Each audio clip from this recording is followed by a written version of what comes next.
दो चर वाले रैखिक समीकरणों में आज हम विद्यार्थियों को कुछ विशेष प्रकार के समीकरणों को हल करना सिखाएंगे। सामान्यतः बच्चों आपको समीकरण के जो रूप बताए गए, जैसा कि आप प्रश्नों में हल करने में प्रयोग कर रहे थे, तो मूल रूप तो होता है ax plus b y plus c बराबर 0, किंतु उनका ज्यादातर हमने प्रयोग में इस प्रकार से देखा है ax प्लस बी वाई बराबर सी के रूप में। अर्थात पहले x वाला पद, फिर y वाला पद और बराबर के दूसरी तरफ दाएं पक्ष में अचर पद। लेकिन अब हम कुछ विशेष प्रकार के ऐसे प्रश्न देखेंगे जहां x विशेष स्वरूपों में तुमको मिलेगा।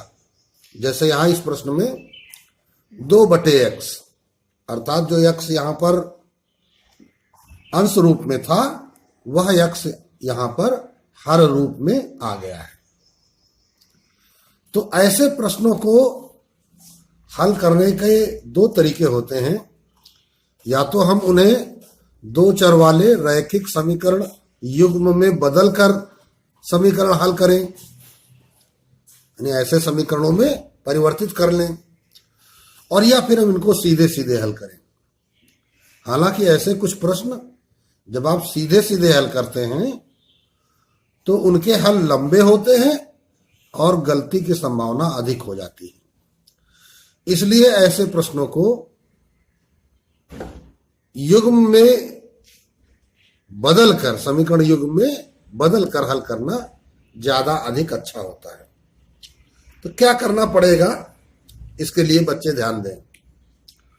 यहां देखिए बटा x है, तो इस 2/x को हम क्या कह सकते हैं, 2 × 1/x। 2/x को हम कह सकते हैं 2 × 1/x। अब इस 1/x को हमने एक चर मान लिया। ये क्या है, एक चर। तो ये क्या हो जाएगा, ये हो गया इसका गुणांक। तो इस प्रकार इस 2/x को हम एक नए स्वरूप में लिख सकते हैं कि 2 इसका गुणांक है, और इस चर का हमने नया नामकरण कर दिया। इसका नाम हमने रख दिया a। नए चर के रूप में इसको प्रयोग कर लिया, तो ये क्या बन गया, 2a बन गया। तो ये जो क्रिया हमने बच्चों को सिखाई, फिर से ध्यान दें, ये 2/x है, इससे हमने संख्या निकाल ली बाहर 2। अब जो बचा वो क्या बचा, 1/x। केवल बटा x नहीं बचा, ये विद्यार्थी ध्यान देंगे। 2 को हमने गुणांक रूप में चेंज किया है, तो 2 गुणित 1/x जब करेंगे तो 2/x होगा। यही इस प्रश्न का मूल है। चलते हैं, हल स्टार्ट करते हैं। क्या करेंगे, माना कि देखो इधर भी बटा x है, इधर भी बटा x है, तो 1/x को हमने मान लिया क्या है, a। इधर भी बटा y है, इधर भी बटा y है, तो 1/y को हमने मान लिया b। तो अब जो समीकरण होंगे वो नए रूप में होंगे। जैसे ये पहला समीकरण था, ये सेकंड इक्वेशन था, तो अब इनका नया स्वरूप क्या होगा, 2a प्लस 3b बराबर 13। ये हो गया थर्ड। और 5a माइनस 4b बराबर -2, ये हो गया फोर्थ। अब आप इन दोनों समीकरणों को किसी भी विधि से हल कर सकते हैं। चाहे आप विलोपन विधि का प्रयोग करें, चाहे प्रतिस्थापन विधि का प्रयोग करें, चाहे आप ग्राफीय निरूपण के द्वारा हल करें, चाहे आप वज्र गुणनखंड विधि द्वारा हल करें। कोई भी विधि का आप इसमें प्रयोग कर सकते हैं। तो अब हम इसे सामान्यतः विलोपन विधि से ही सरल कर लेंगे। विलोपन विधि में तुमको क्या बताया गया था, किसी एक चर वाले पद समान और चिन्ह उनके असमान होने चाहिए। तो हमें चिन्ह असमान मिल रहे हैं, हमको बस केवल पद समान करना है। तो इसके लिए हमें 4 से समीकरण 3 में और 3 से समीकरण 4 में गुणा करने पर तो लिखेंगे समीकरण थर्ड में 4 का तथा समीकरण फोर्थ में 3 का गुणा करने के बाद क्या करना है, चिन्ह हमारे पास असमान है तो जोड़ने पर। चलिए भाई करते हैं भाई। थर्ड में 4 का गुणा करना है तो 4 दूनी 8a प्लस 4 3 12b बराबर 13 चौको 52। इसी प्रकार फोर्थ में 3 का गुणा करना है, 3 पचे 15a माइनस 3 चौको 12b बराबर माइनस 3 दूनी 6। ये बन गया फिफ्थ और ये बन गया 6। अब करना क्या है, जोड़ने पर। तो हमने इसे काट दिया क्योंकि ये समान पद समान चिन्ह समान है, सरल हो गए, 0 हो गए। अब ये क्या होंगे, दोनों समान चिन्ह के हैं तो 15 8 23a 52 में 6 चले जाएंगे, 46 असमान चिन्ह होने के कारण घट गए। तो a बराबर 46/23। तो क्या हो गया तुम्हारे पास, a बराबर 2 आ गया। ये तुम्हारा कितना निकला है, 2। अब क्या करेंगे, a का यह मान समीकरण 3 और 4 में जो 2 सरल हो, या ये 5 और 6 में देख लो, 3 4 में 2 सरल जो सरल हो, ये थर्ड है ना, समीकरण थर्ड में रखने पर। समीकरण थर्ड क्या था, 2a प्लस 3b बराबर 13। जैसा कि हमने विद्यार्थियों को पहले भी बताया है, जब आप कोई मान कहीं रखने जाएं तो पहले उस समीकरण को अवश्य लिखें तब मान रखें। तो 2a का मान 2 प्लस 3b बराबर 13। 2 दूनी 4, अब इस 4 का करेंगे 75 तो इधर जाकर घट जाएगा। तो 3b बराबर 13 में 4 गया 9, तो b बराबर 9/3। जब आप इसे सरल करेंगे 3 त्रिको 9, तो b बराबर आ गया 3। तो अभी आपके a और b के मान निकले हैं, तो हम लिखेंगे क्या, चूंकि a बराबर कितना निकला था 2, तो तुमको तो a और b के मान नहीं चाहिए थे, तुम्हें तो x और y के मान चाहिए थे। a क्या था 1/x, तो अब a को क्या तुम लिखोगे, इसलिए 1/x बराबर 2। तो चाहो तो इसको पलट दो, व्युत्क्रम कर दो। जब इसको पलट दोगे तो क्या हो जाएगा, x बराबर 1/2, मतलब समीकरण के दोनों पक्षों का व्युत्क्रम हो गया। दूसरा एक तरीका है कि तिरछा गुणा करो तो हो जाएगा 2x बराबर 1, तब 2 का पक्षांतर करोगे तो x बराबर 1/2, तथा b बराबर 3 आया है तो क्या हो जाएगा 1/y बराबर 3, तो y बराबर 1/3। तो अब अतः अब उत्तर लिख देंगे हम, क्या लिखेंगे, x बराबर 1/2 कामा y बराबर 1/3। ये आपके आंसर हो गए और ये प्रश्न आपका हल हो गया। तो यह प्रश्न तो विद्यार्थियों को अच्छी तरीके से समझ में आ गया होगा। विद्यार्थी 2 चर वाले रैखिक समीकरण युग्म में बदलकर समीकरणों को हल करना सीख रहे हैं। एक नया प्रश्न आपके सामने है, 2/√x प्लस 3/√y बराबर 2, ये एक समीकरण। दूसरा है 4/√x माइनस 9/√y बराबर -1। तो यहां पर अभी पिछले प्रश्न में देखा था तो बटे x था, अब बटे√x है, तो कोई भी चिंता वाली बात नहीं है। हम क्या करेंगे, हल स्टार्ट करते हैं। माना कि यहां बटे रूट एक्स है, तो 1/√x को हमने क्या मान लिया, a मान लिया, तथा 1/√y को हमने b मान लिया। तो अब अतः जो समीकरण युग्म होंगे वो कैसे होंगे देख लेते हैं। यहां हम बराबर का चिन्ह नहीं लगाए हैं, इंगित करता है, इसको हम बोलते हैं, या इशारा करता है समीकरण युग्मों की ओर। तो 2/√x है, तो 1/√x a, तो 2/√x 2a प्लस 3b बराबर 2। ये समीकरण नंबर हमने डाल दिया 1। इसी प्रकार 4a माइनस 9b बराबर -1। ये सेकेंड इक्वेशन। अब ये आपके सामने आ गया। अब इस प्रश्न को हम विद्यार्थियों को विलोपन के बजाय प्रतिस्थापन विधि से सिखाएंगे ताकि पुनरावृत्ति हो जाए।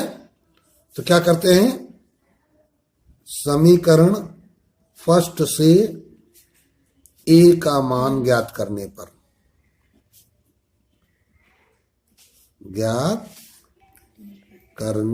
पर किसी एक समीकरण से एक चर का मान ज्ञात किया जाता है।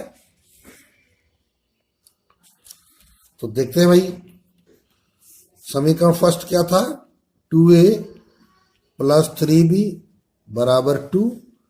तो 2a बराबर 2 माइनस 3b। अब a बराबर 2 माइनस 3b बटा 2। ये इक्वेशन नंबर थर्ड आ गई। a का यह मान बचे हुए समीकरण, कौन सा बचा था, सेकेंड में प्रतिस्थापित करने पर, विद्यार्थी चाहें तो इसे विलोपन विधि से भी लगा सकते हैं, किसी भी विधि से लगा सकते हैं, लेकिन हम आज आपको प्रतिस्थापन विधि का रिवीजन कराना चाह रहे थे, इसलिए हमने यह प्रश्न आपको प्रतिस्थापन विधि द्वारा सिखाया है। तो समीकरण सेकंड बुलाइए, 4a माइनस 9b बराबर -1। तो a का मान कितना आया था, 4 इंटू, बीच में जो चिन्ह छिपा हुआ है उसके लिए इंटू का प्रयोग करते हैं, 2 माइनस 3b अपॉन 2। जैसा कि हमने पहले भी बताया, ध्यान रखना है, भिन्नात्मक मान जब कभी आप रखें तो इंटू के सामने बटा होना चाहिए, न ऊपर न नीचे। ये 4 न ऊपर की ओर हो न नीचे की ओर। हालांकि यह अंश स्वरूप ही माना जाता है, क्योंकि हम इस 4 को 4/1 लिख सकते हैं। अब ये 2 दूनी 4 सरल हो जाएगा, माइनस 9b बराबर -1। यह सरलीकरण विद्यार्थी जरूर ध्यान दें। अब देखो, 2 का गुणा होना है इस अंश पद में, यहां पर द्विपद है, तो ये 2 का गुणा दोनों पदों में होगा। 2 दूनी 4 माइनस 2 3 6b माइनस 9b -1। सरलीकरण करेंगे, समान चिन्ह के सजातीय पद है, जुड़ जाएंगे, -15b, 4 का पक्षांतर करेंगे, इधर भी जुड़ जाएंगे, -5। तो b बराबर -15 का पक्षांतर करेंगे यहां, तो बटे -15। ध्यान दें विद्यार्थी कि ये -15 इधर जाने पर +15 नहीं होंगे, जैसा कि हमने आपको पहले भी सिखाया है कि यह गुणांक का पक्षांतर है। गुणांक का पक्षांतर गुणा से भाग में और भाग से गुणा में होता है। गुणांक के पक्षांतर में प्लस माइनस चिन्ह का बदलाव नहीं होता है। अब ये माइनस माइनस कर जाएंगे, ये आ गया 5 एकम 5 5 3 15। तो b बराबर 1/3। तो इस प्रकार b की वैल्यू निकल आई। अब क्या करेंगे, b का यह मान जो समीकरण हमने 3 बनाया था उसमें रखने पर क्या समीकरण 3 बना था? ए बराबर 2 माइनस 3b बटा, यह मान रखना विद्यार्थी जरूर ध्यान से सीखें। ए बराबर 2 माइनस 3, बी का वैल्यू आई है भिन्नात्मक 1/3, तो गुणित 1/3, और ये देखो मेन बटा 2। यहां पर ध्यान रखना है कौन मेन बटा है कौन कैसा है, तो लिखने का तरीका जरूर सही रखें। यदि आप अपना लिखने का तरीका सही रखते हैं तो आपके प्रश्नों के अच्छे हल और शुद्ध हल प्राप्त होते हैं। अब ये देखो 3 यहां सरल हो जाएगा, तो ये आ गया 2 माइनस 1/2, अर्थात ये आ गया तुम्हारा 1/2, ए बराबर। अब आइए ए और बी की वैल्यू निकल आई, चूंकि ए बराबर आया 1/2 तथा बी बराबर आया 1/3, तो ध्यान दीजिए ए क्या माना था आपने 1/√x,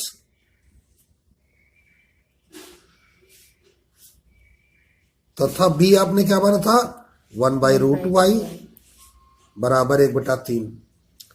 अब क्या होगा, तिरछे गुणा हो जाएंगे, तो √x बराबर 2 तथा √y बराबर 3। जब हम रूट का पक्षांतर करेंगे तो स्क्वायर हो जाएगा, या यूं कहे कि दोनों पक्षों का वर्ग कर दे तो रूट खत्म हो जाएगा। दो में से जो भी बात तुम्हें समझ में आए, तो x बराबर 2 स्क्वायर तथा y बराबर 3 स्क्वायर, तो x बराबर 4 तथा y बराबर 9। यही आपके उत्तर है।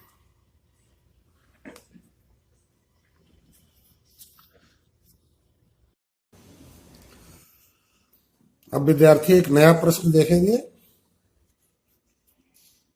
इन्हीं प्रश्नों में ये समीकरण नंबर 1 है और ये समीकरण नंबर 2 है। हल करते हैं। यहां पर x वाला पद पूर्णांक की अवस्था में है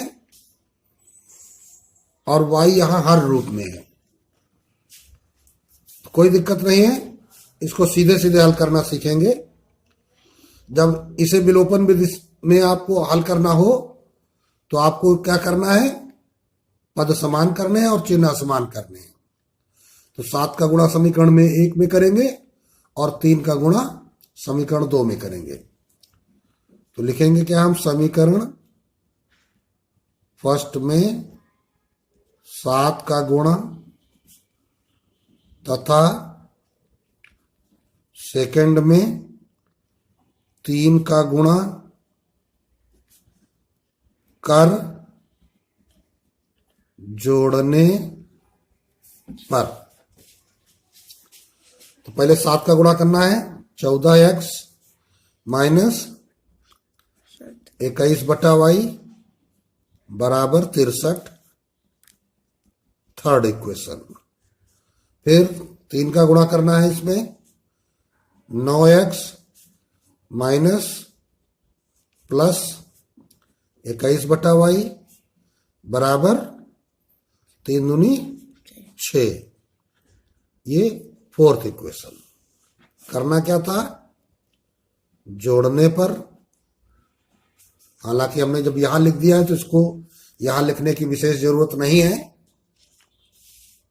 तो जब इसे जोड़ेंगे आप तो देखिए क्या हो रहा है, ये कट जाएगा और ये 23x बराबर ये 69, x बराबर 69/23, 23 तिया 69 कट गया, x बराबर 3। x का यह मान समीकरण सेकंड में रखने पर, क्योंकि सेकंड आपका थोड़ा सा सरल है, तो इसको क्या कहेंगे, 3x प्लस 7/y, 7/y बराबर 2। तो 3 × 3 प्लस 7/y बराबर 2। तो 7/y बराबर 2, 3 त्रिक 9 हो जाएगा, पक्षांतर करेंगे -9। तो 7/y बराबर -7। चाहो तो इसको बटा 1 कह सकते हो, तिरछा गुणा करोगे, -7y बराबर 7, तो y बराबर 7/-7, तो y बराबर आ गया -1। तो अतः x बराबर 3 तथा y बराबर -1।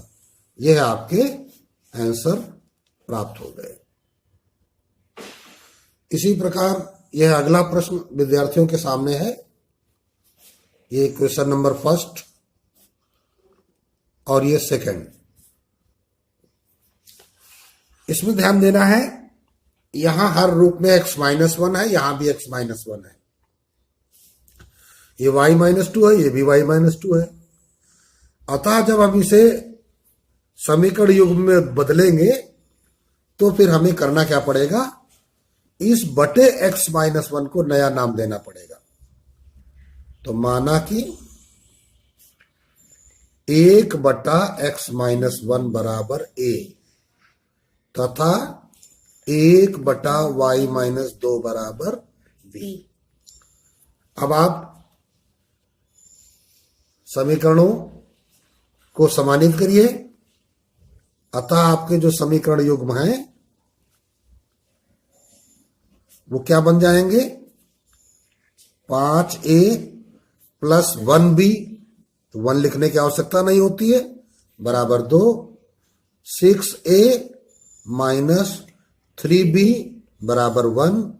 ये इक्वेशन नंबर 3 और ये 4। अब आप इसे हल करेंगे।